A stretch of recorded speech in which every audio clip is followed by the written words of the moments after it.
Play. And here we go, guys. We are here with game number 2 between Nicov and TaToH. And, sorry, not between Nicov and TaToH. It's Nicov and TaToH versus Dogao and Fire. And sorry I tripped up there. I realized that your name hadn't been added to the co-caster thing. It still said Barbecue Turkman. And I realized before it came up on the stream, so I frantically tried to change it to your name before it came up on the screen, and I think I nailed it. I think it said your name before Barbecue Turkman's ever showed up, so I'm pretty happy about that. Anyway, go ahead, introduce the players and civs, Rez. All right, gladly. So, of course, right quickly before I do that, for those of you who are just tuning in now, this is the Return of the Kings 2v2 tournament, which is sponsored by Microsoft. So, thank you so much, Microsoft, for making all this possible, and Escape Gaming for organizing the event. This is going to be Nicov and TaToH versus Dogao and Fire on the map Yucatan. On the right side of the map, we have Nicov playing as the Green Spanish. And his teammate on the bottom corner will be the Red Aztecs. Red Aztecs played by TaToH. On the opposing team, we've got Fire playing as the Blue Indians and Dogao playing as the Yellow Burmese.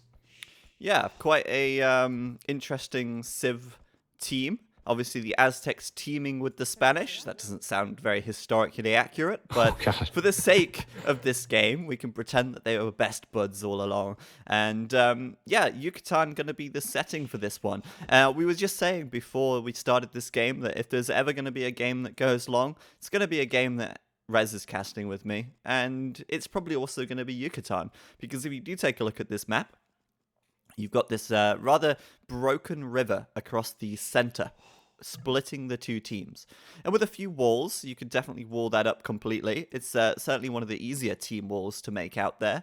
But not even that, you can play quite defensively back at home with all these trees, making very good natural wall-offs as well. Players also have the tendency to pull off more of a fast castle style play on this map due to the fact that you have 3 boar instead of 2, a huge amount of turkeys, and double deer patches as well. So a lot of food available on this map.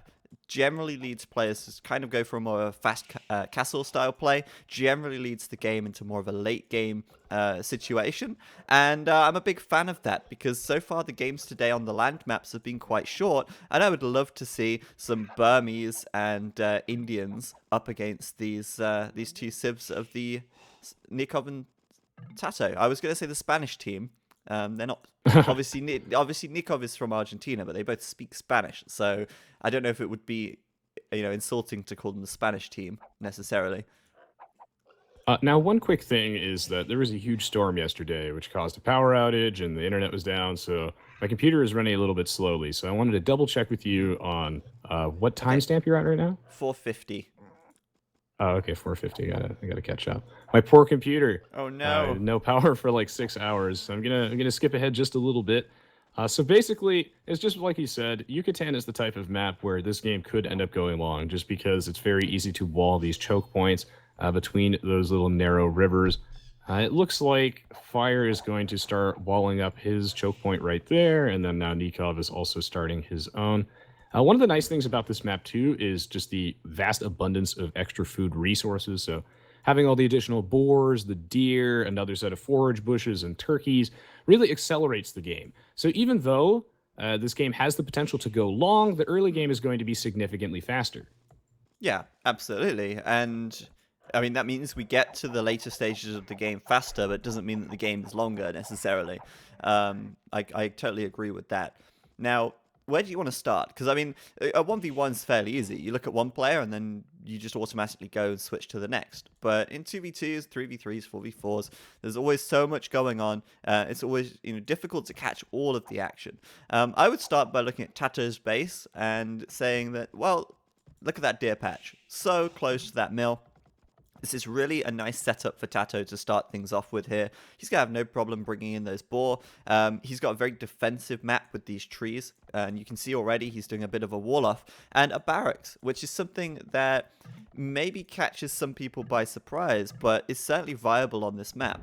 We've seen him go forward with his eagle. He's actually done more scouting of his opponent than of himself, and he's still deciding to build a barracks and make militia. And I question this decision a lot, given the house position of Dogao that he's seen so far. If you look at TaToH's Fog of War, one house here, one house here, one house here. This is a very natural looking sort of wall off for Dogao that he could complete very easily. Oh yeah, Dogao's base is incredibly safe, and that it's safe for a number of reasons. Like you said, he's already threatened to start that makeshift wall off, and he is going to start finishing it now. And he also has a back main gold, a back main stone, another set of berries. The way his base is set up, I feel like a drush feels very risky unless he was scouting and he happened to see that the map was more open than this. Of course, he's kind of encouraged to do this because he's the Aztecs, so his military units create 15% faster, and he gets that extra starting gold. So it does help out, and I guess the drush won't slow down his advancement that much with all the extra food resources, but I'm going to have to agree with you here. I feel like this drush isn't going to be that effective. Yeah, I mean, Dogao now is starting to wall it, and he could have walled this already, actually, but he's taking his time. Obviously, walls slowed down a little bit in the expansions, but I think he's going to have this walled up by the time TaToH gets there. And I think Dogao might even see this with his own scout as well. So, looking at his Fog of War, I don't think he's spotted it yet, but given that he's walling up quite quickly now, I'm starting to wonder if maybe he has seen it. Sending a villager out with no loom to grab this boar. This is a huge distance to cover, but I think he's going to do it successfully by using his scout here to block the boar. And she's going to make it back home before the drush comes in. That's the critical piece of information there. That would have been absolutely devastating if the drush happened to show up in time and then pick off this villager and deny that boar lure.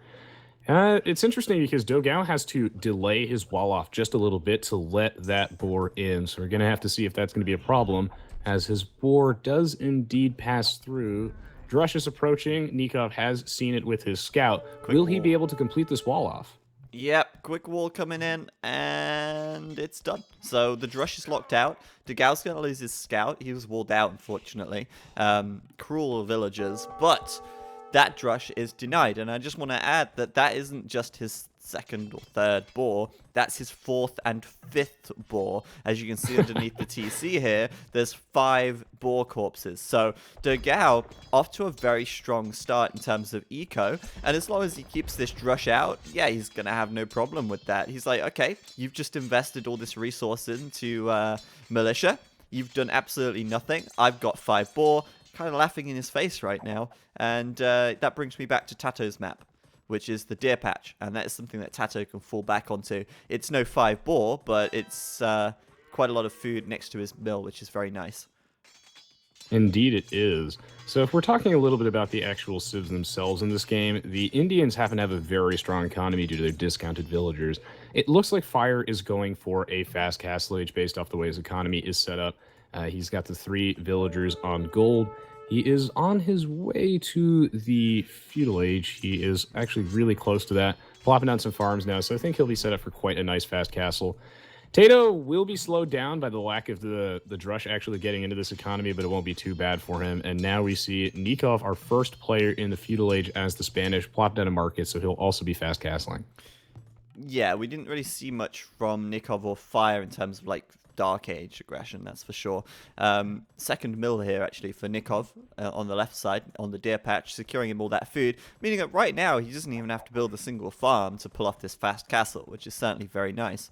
Interestingly, Nikov's also on stone. That indicates to me that he's either looking for a castle once he hits the castle age, or he's going to try and build more TCs. Now, given that he's the Spanish, he is looking to get some of those conquistadors out to do some big damage once he hits the castle age. Those conquistadors will be able to bust through these palisades so easily, and they also are very potent against knights. They're decent against crossbows. If you micro them, you can raid very effectively with them as well. So conquistadors, clearly the path here for Nicov. Fire, on the other hand, what do you think we might see from him? Bear in mind he's playing the Indians here. Could he be making some camels to deal with conquistadors, perhaps? Or do you think they're just going to get blown up? So that's a great question. And if I look at the way his economy is set up right now, he actually just started mining stone with 2 villagers. So This makes me think that he's not going for something like elephant archers because he just does not have enough villagers on stone, I think, to support that right now. So I would expect him to go for more of a heavy boom style. I feel like camels would be fine here. They're actually, at least the Indian ones, are pretty good versus conquistadors, and you just mentioned exactly all the reasons why they're such a strong Castle Age unit. So I think seeing camels could be possible, but it's interesting. He's almost 1,000 food in the bank. I wonder what he's going to spend that on. Are we talking fire? Fire, yeah. Yeah, okay, so he's just clicked castle now. Okay, there we go. So yeah, I'm at at 15. God, my computer is 15. freezing. Oh dear. I'm at All right, 15, 20. I'm back on there. Okay, cool. I'm cool. All right, so I don't know, man. I would love to see some of those Indian elephant archers. I think they might even work very well against conquistadors. We're not going to see that, but it would be nice. No. Dogao is going to go for his unique unit, though, I feel. If you have a look at his eco, he's on the way up to castle now. He's pretty quick as well, actually. No surprises there. With 30 population and nearly 650 stone in the bank. Of course, Nicov will be first, and he's going to be going straight up with the castle. Where is it? Interesting location. It's on the river, and he's building a dock there as well. Are they going to be just straight up transporting units across? Like, don't even worry about breaking the walls down. Fire, you've just spent the last 16 minutes of game time walling all this up. Well, one transport ship can just negate all of that.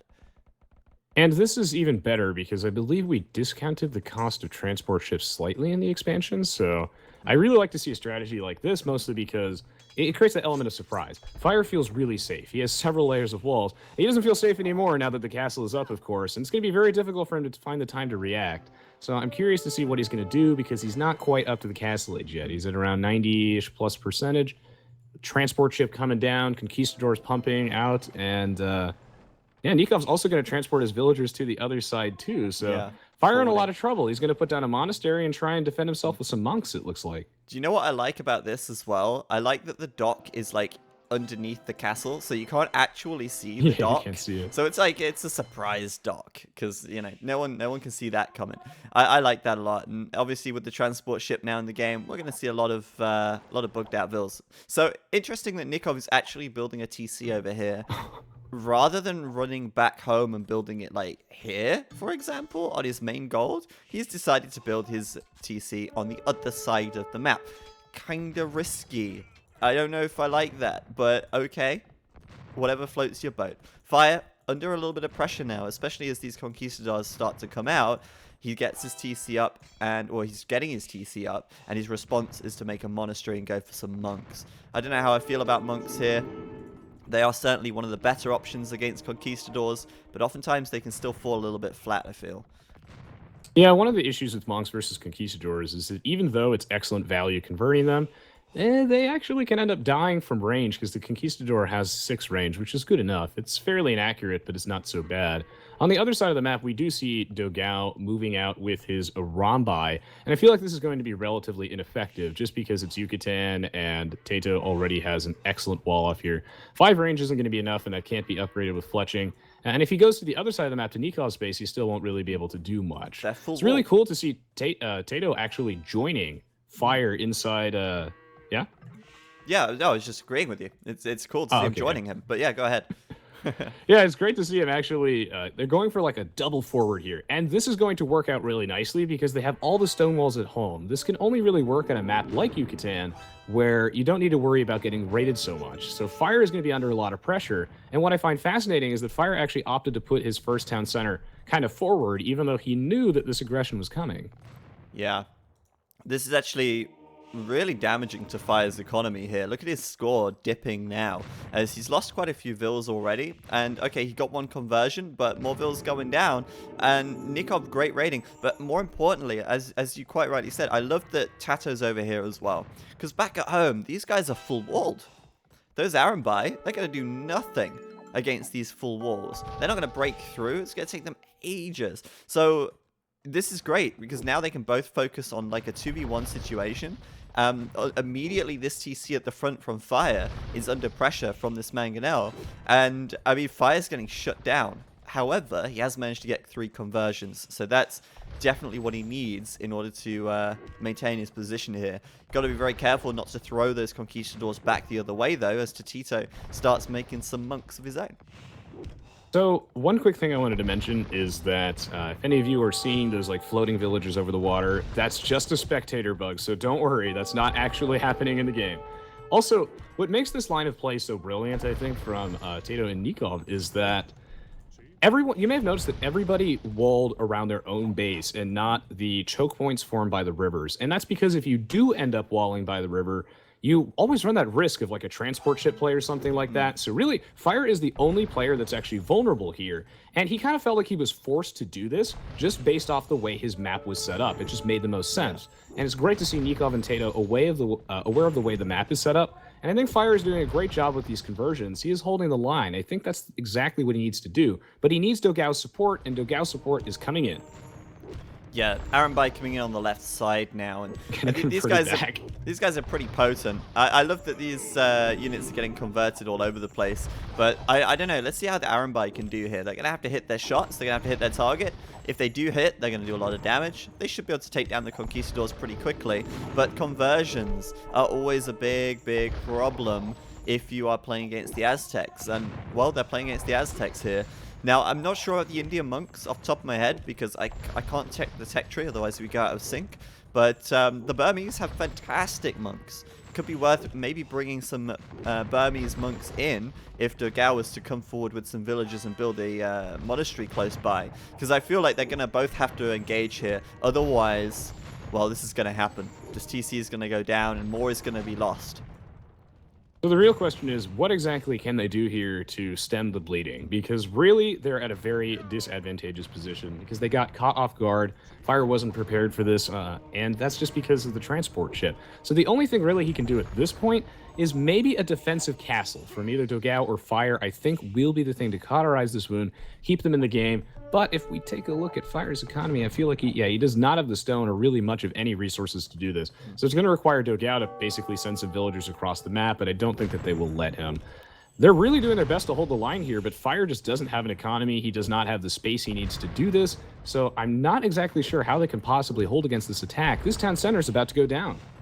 Yeah, if you're in Nikov's and TaToH's position right now, you're going to be feeling great about this. This is so good for them. The TCs are basically free at the moment. And every time dogao runs some RotK at them, they just get converted by TaToH's monks. So TaToH clearly on the ball. Great play by both here. And where is the response to this? They need more than this. They can't just let this happen, you know? I feel like dogao needs to make a move. He needs to make a play. I think that play is coming in as dogao's coming forward with 6 villagers now. My question is, what's he going to do? It's a castle drop. It's on TaToH's wall. And this is where it gets really difficult, where the decisions have to be made. Does he get aggressive against TaToH, who he knows is fighting against his teammate? Or does he build the castle at his teammate's base and try and defend?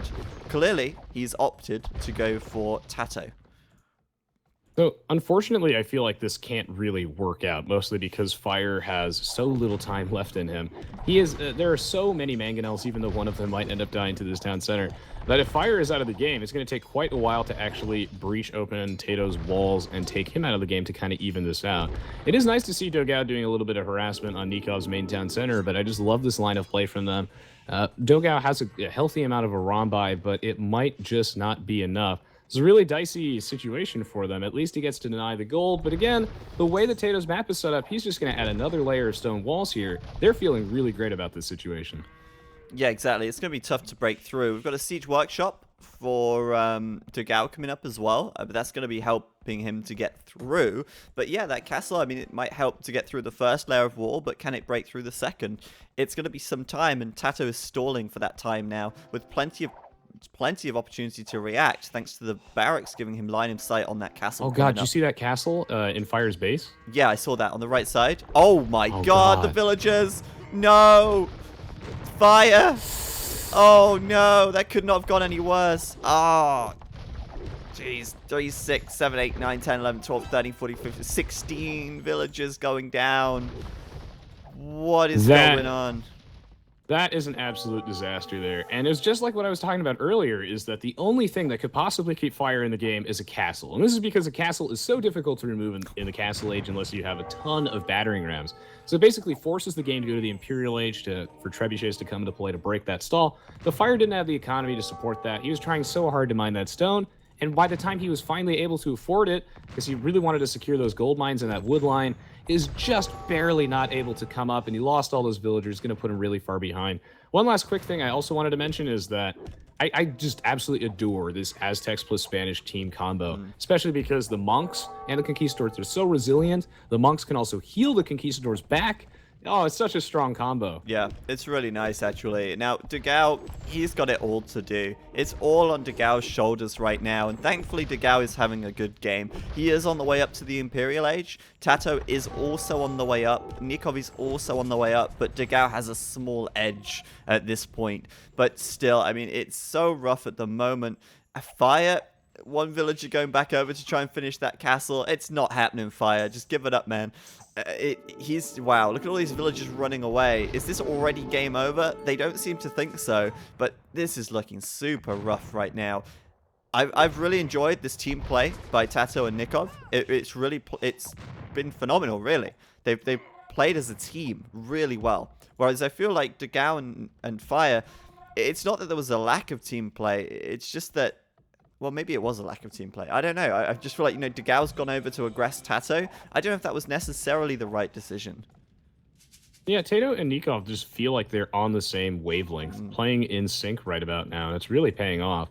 If there is any civ that could possibly build back from a situation like this, I guess it's the Indians, and I guess it's great on Yucatan too, because they got all these boars, which we see fire gathering from right now. With the discounted villagers, maybe it's possible, and Dogao is the strongest player in the game currently. That is a fearsome army, but it's really going to take a miracle to save them, because Fire's got to claw so much land back if he wants to get into this. And also, crucially, he's on the right side of Dogao's base, the exposed side. And look what army is moving in right about now. Oh, okay. Oh, there's Arambai. Yeah, man. Okay, so 4 Arambai go down for 2 mangonels. That's not too bad, I guess. Those mangonels won't get repaired up as well, so they should be easy pickings now. Fire with some quick walls here. Meanwhile, Dogao on the front. Cap Ram is done. Trebuchet are deploying onto the castle. As I said, it really is on Dogao's shoulders. It's almost like a 2v1 at this point. He's got an uphill battle if there was one. And, well, Fire can't really contribute anything for now. He's down to 39 population. He is just reduced to this 1 TC and this lumber camp in here, which has been walled in at the back of his base. It's quite funny. Oh, wow. You're kidding me. He got the castle up on the right side. He's taking gold over there as well. So, I mean, if this is yeah, I don't know how he managed that. I'm guessing TaToH lost the Arambai there. I don't know if the villagers killed it maybe, or I have no idea. But if this ends up being a comeback from Dogao and TaToH, it might just be the best comeback in the history of ASC. Oh, absolutely. It's going to take a miracle to save them. But they do have the right civs for this. They have the right map for it. And they're in a situation where maybe it's possible. The stone walls are down for Fire. He really just needs to stall the top side of his base. I can't believe he got that castle up. Yeah. And he actually has some villagers in his own base. He might even be able to slowly worm his way back into this. Dogao applying so much pressure. He's huge right now. He has almost 5,500 score, a solid 500 point lead over everybody. He's actually winning this Treb war versus TaToH, so he will be able to take down that castle. And now that TaToH's base is going to start being threatened, maybe they can turn this around. Yeah, we've got Cavalier coming out for Nicov, though, and that's a bunch of about 12, 13 Cavalier there coming in. Of course, that's not going to be too long before they're Paladins, and Nicov+TaToH are going to have Paladins running around. That's quite scary if you're Dogao, because, if Nicov and TaToH get pop blocked, Dogao cannot win. Like, he's on a real short timer here to actually get the damage done. And with these Cavalier coming in at the back, oh, wow, that's a lot of value right there for Dogao that's about to go down the shitter. I don't want to say it, but I've said it. And now, Dogao, oh, wow. 1, 2, 3, 4, 5 trebs down. That's like a K gold and 1,000 wood. That hurts. That Oh, it really hurts. absolutely does. What a huge blow to Dogao's economy and really to his lead. Now Nicov takes the lead with 6,000 score, eclipsing that entirely. And those Cavaliers were just excellent for that. That's one of the best ways to break through one of those treb pushes. And now Dogao must regroup. But what's his plan? He's got all these stables, Bloodlines research complete. Looks like he's going to flood with some Hussars, and he's doing this primarily just to conserve gold and because they happen to be quite strong for the Burmese. They got all the upgrades, and I suppose there's mana per cavalry if you want to do that as well. He's still massing up Arambai, and, well, Fire has somehow managed to not die yet. TaToH trying to threaten some conversions. He's got 70 HP in his monks, block printing complete, raiding with some stolen Arambai. So Fire going to be under some pressure. Dogao needs to start pushing back basically now if he wants to win this game. Oh yeah, this is gonna be so hard. I mean, how? How are they gonna come back from this? Fire's got something, I guess. I mean, he's not out yet, but the monks from the Aztecs are so scary. Like the 70 HP, the huge 12 range, they are really potent. And I don't know, man. Dogao though, I mean, with the Hussar at least, can have a good go at the monks. The problem for me is that like he had all these trebs underneath this castle, and there was no protection. There was nothing there to help those or to like support those trebs. As soon as that castle went down, it was just easy pickings for Nicov. It's such a huge resource swing to just give away like that. I feel like it was rather a necessary loss. Oh yeah, that it was. You have to try very hard to protect those trebuchets. Otherwise, like you said, it's huge resource loss and momentum swing. This is very, very dicey situation because every time Dogao tries to send in a small force of units to take out his monks, which is also why he's making Hussars, he ends up giving more Arambai to TaToH, which strengthens his raid even further, making sure that Fire takes additional pressure. I do feel like I like the Arambai versus the Cavaliers. At least it's okay because the Arambai are more accurate at close range, and you can at least kind of kite them back, but it's not excellent. Dogao, though, with a nice little quick wall to protect his gold miners, but it's not completely safe. And now Dogao's gonna have to fight back. He has the units for this, maybe, but I feel like he's just so outnumbered. It's going to be really difficult to take this down, but he is winning the top battle. Yeah, he won the top, but the monks, they're so hard to deal with. Meanwhile, Dogao losing so many villagers on this gold over here. TC's trying to go up, but the Cavalier raiding, just cutting them down. And, I mean, he really wants to fight with these Arambai. I'm wondering if maybe he's getting, yeah, the elite upgrade is coming in. I knew that just because he was keeping these on the hill at the back, just trying to keep them alive, just waiting for the right time to attack. The elite upgrade is done. Now they're going to go. But as the elite upgrade comes in for the Arambai, as does the Paladin, it was, like, perfect. Perfectly in sync. I've never seen that, like, just so perfect. Yeah. The Arambai upgrade as the Paladin upgrades. And Dogao now outmassed, outgunned. And yeah, I mean, I don't know how he's gonna fight this. I guess at least we get to see how the Arambai fare versus the Paladins here. It's probably not going to be very pretty still. I feel like the Burmese are a great civilization in a situation like this because now he can start transitioning into Halberdiers, which have an additional +3 attack thanks to Burmese Civ bonus. It's just that Dogao is one man. He only has so much money, so much population. He's got excellent Hussars, Arambai, Halbs, but he's just, the Paladins are so strong right now. Great control here, by the way, by Dogao, sandwiching his guys between the castle and the barracks, making it harder to get the surround on them, and also just focus firing down those monks. He does pick almost all of them off, and now he's kind of caught TaToH in an awkward position where TaToH has to transition into pikemen, but he only has spearmen with no upgrades. So, Dogao doing a good job holding the line, but Nicov still has a full army of Paladins left. Dogao needs more Arambai if he wants to hold this, but at least he's taken care of the monks. Now he doesn't have to worry about the monks. He can just go all in on the Arambai and add his pikes, like you were saying before. Oh, wow, he's got to be careful, though. His Arambai are quite out of position. But yeah, that's what I was about to say, is that he has to be very careful because he's significantly outnumbered. And even though he wants those trebuchets, he's thirsty. He's got to control himself, back up a little bit, and try and reach that critical mass. But he just doesn't have the money in the bank to support this army. Yeah, he's really running at, like, maximum right now. He cannot push it anymore. But look at Fire at the moment. He is rebooming. Fire is getting his way back into this. Back on the over on the right side, mass barracks coming up even. He's got a TC up near his castle now, so he's building villas over there as well. And I see a dead elephant archer. So I mean, I don't know. I feel like if Fire could clean out some economy from Nicov and push them away, then join forces with dogao on the left side, they could potentially push this back still. And I mean, dogao is just stalling for time, trying to take the most favorable engagements as possible until Fire can get back into it. But dogao is having a real hard time doing that. He's lost a lot of villagers out on this left side. How much gold does he have left? Not much. And yeah, I'm a little concerned for dogao now, especially if the resources run dry. Yeah, it's really just that he needs to secure that gold at the front of his base, but even that one is so low, and it's just getting heavily raided by paladins.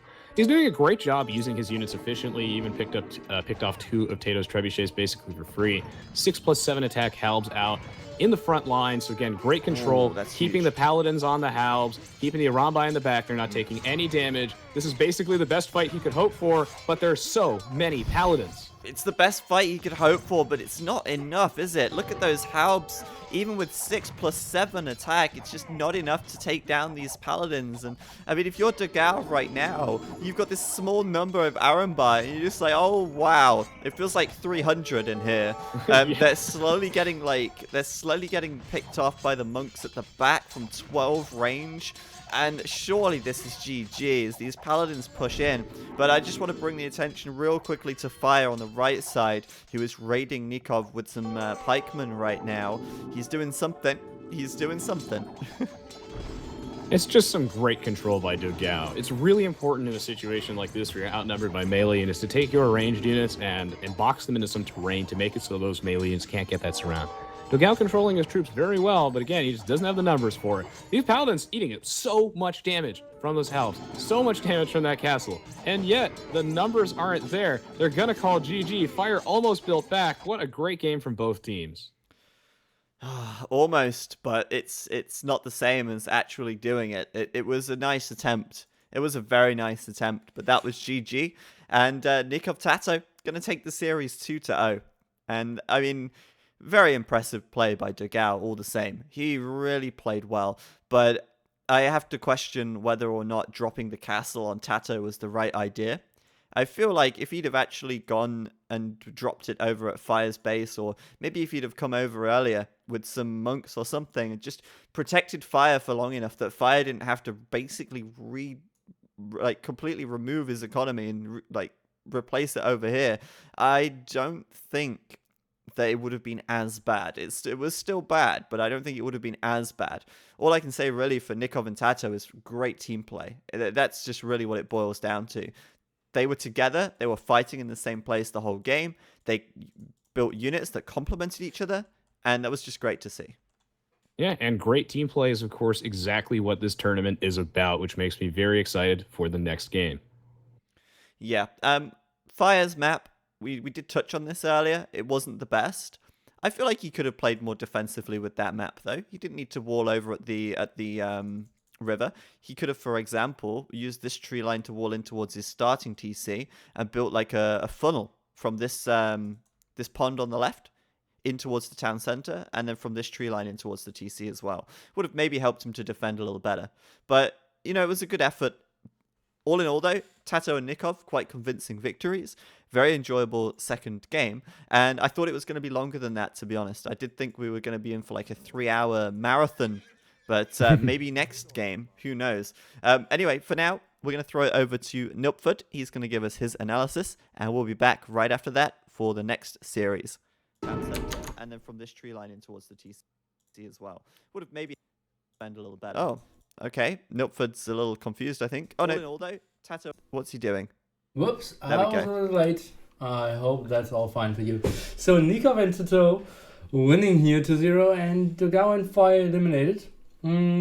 Quite interesting strategy by TaToH and Nicov here, and I was super impressed. Let's take a look at how Fire was trying to defend this here. We have the replay now. So the thing is, first bad thing, unfortunately, we see Fire missing the wolf here after his waltz. And that you can see, he can see the wolf, but actually is not actually reacting, but that's tough to see. And now let's take a look. You can see Sanctity being researched.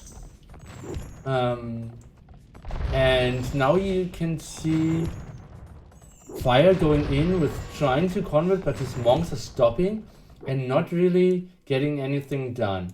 What happened there? I will try to show you what happened. There was one weird thing, and Fire was complaining, and let's try to figure out what was going on here. So for all of you guys who aren't too familiar with all the upgrades, how they're called and what they're actually doing. So we have a thing called Sanctity, which costs 150 gold and gives plus 15 HP to monks. Then we have another upgrade, which is called Redemption, costs 475 gold and allows you to convert siege and buildings. So now the thing is, Fire researched Sanctity, but he had 475 gold banked up and did sell a lot of food, and his monks are super idle and aren't doing much. What was going on here? People were super confused. Fire was clicking his monks back and forth, wasn't really knowing what's going on. And we can see what actually happened. We can see the engagement is going on, nice push, great team play by Nicov and TaToH all staying together. And now we can see the monks again jumping out of the TC and trying to do some weird thing and not converting at all. And they're just standing there. And he's so confused. And now we can see him after shortly losing his CC. Look at the left hand side. There was a complaint. I did take a screenshot for you. What actually happened? It was Fire complaining that he cannot convert the mangonels because he did Redemption. But actually he did Sanctity. He confused the upgrades. And therefore thought it was a huge bug. And he was complaining about HD stuff and felt like so unfortunate that he couldn't convert, but actually it was his own fault. And Fire confused the upgrades, therefore couldn't convert. Suddenly had 45 HP on all his monks. Good job, mate. But that didn't do too much for him, and pure Titanic there. And when we speak about Titanic, I will just show you on loop this nice scene again. Oh boy. It feels like another Craigism moment for Dogao. Oh, I even have it in loop. I already saw it 4 times, but I'll just show it to you once. And yeah, stopping the castle there last moment. But yeah, the real highlight really was Sanctity being confused with Redemption. As we saw before, he did Sanctity, but not Redemption. The big difference here, therefore, Fire couldn't contribute anything to the defense. Dogao was coming over, but RotK are super bad against the Monk Rush, and therefore it was pure GG. Sadly for Fire, I've never seen something like that. Maybe the pressure, maybe too many people watching. Yeah, seems like